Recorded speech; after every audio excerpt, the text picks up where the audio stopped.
Maris, Maris, oh Bang Maris.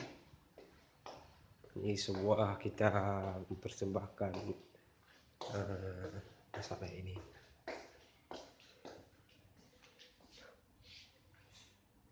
Ini lagi sholat, masalahnya lagi sholat nggak bisa ngomong dia kan. Ternyata dia tobat juga nih.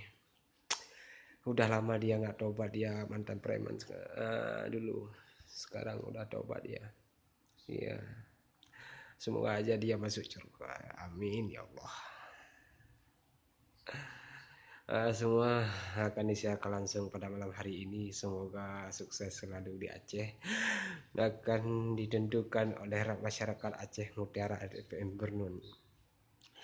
Ini bukan sebuah masalah yang tak didugakan. Ini karena orang ini sudah lama mau taubat nih, mau masuk surga.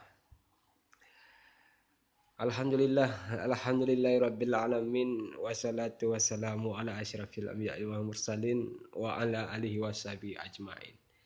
Pertama-tama marilah kita panjatkan puji syukur kehadirat Allah Subhanahu wa taala, yang mana oleh Allah yang kali diberi kita sehat badan, sehat pikiran di malam yang berbahagianya.